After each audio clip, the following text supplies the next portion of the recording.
வணக்கம்.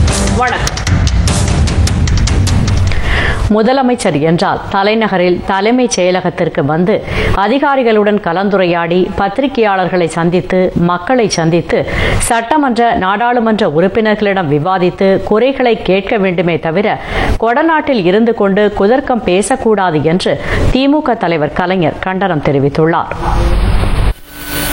தலைநகரில் முதலமைச்சர் இருப்பது முக்கியமல்ல என்று ஜெயலலிதா தெரிவித்துள்ள கருத்துக்களுக்கு திமுக தலைவர் கலைஞர் பதிலளித்துள்ளார்.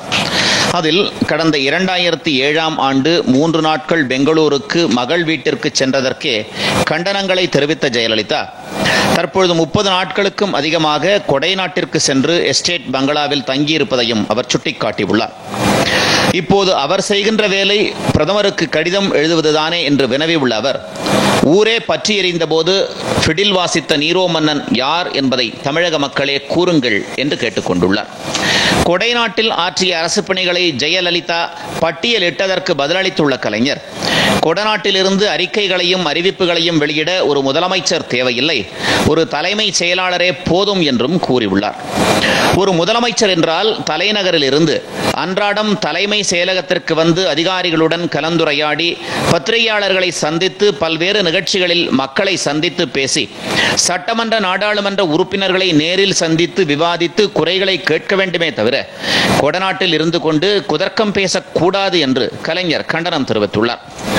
பிரதமரும் சோனியா காந்தியும் கலந்து கொண்ட விழாவில் திறக்கப்பட்ட 600 கோடி ரூபாய் மதிப்பீட்டிலான புதிய தலைமை செயலகத்தை புறக்கணித்ததற்கு ஜெயலலிதா கூறிய காரணத்தையும் அவர் நினைவு கூர்ந்துள்ளார்.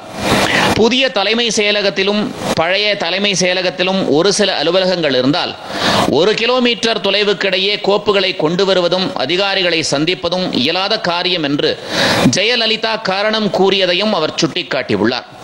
அந்த ஜெயலலிதா தான் இப்போது 500 கிலோமீட்டருக்கு அப்பால் உள்ள கொடைநாட்டில் இருந்து கொண்டே அரசு நிர்வாகத்தை கவனிக்க முடியும் என்கிறார் என்றும் அவர் கூறியுள்ளார்.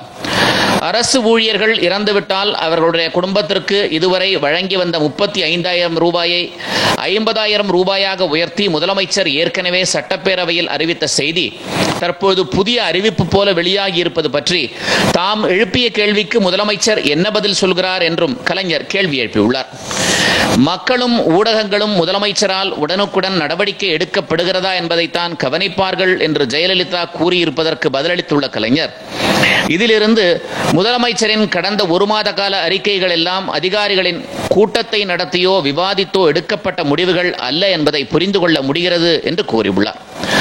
சட்டம் ஒழுங்கு நிலைமை பற்றி பதிலளித்துள்ள அவர், இந்தியா டுடே, புதிய தலைமுறை, ஆனந்த விகடன் ஆகிய பத்திரிகைகளில் வந்த செய்திகளின்படி தமிழகத்தில் கடந்த ஓராண்டு காலத்தில் கொலை கொள்ளை குற்றச்செயல்களின் எண்ணிக்கை அதிகரித்து வருவதற்கான ஆதாரங்கள் பட்டியலிடப்பட்டுள்ளதை அவர் குறிப்பிட்டுள்ளார். இதுதான் உள்துறை பொறுப்பினையும் வகிக்கும் ஜெயலலிதா கொடநாட்டில் தங்கிக் கொண்டு சட்டம் ஒழுங்கை பராமரிக்கும் முறை என்றும் அவர் தெரிவித்துள்ளார். கடந்த 1 மாதத்தில் ஜெயலலிதா எத்தனை அமைச்சரவை கூட்டத்தில் கலந்து கொண்டார், அதிகாரிகள் கூட்டத்தில் ஆலோசனை நடத்தினார், பத்திரிகையாளர்களை சந்தித்தார் என்ற விவரங்களை பார்த்தாலே யார் ஆட்சி காலத்தில் அரசு நிர்வாகம் முடங்கி கிடந்தது என்பதை தெரிந்து கொள்ளலாம் என்றும் திமுக தலைவர் கலைஞர் தெரிவித்துள்ளார்.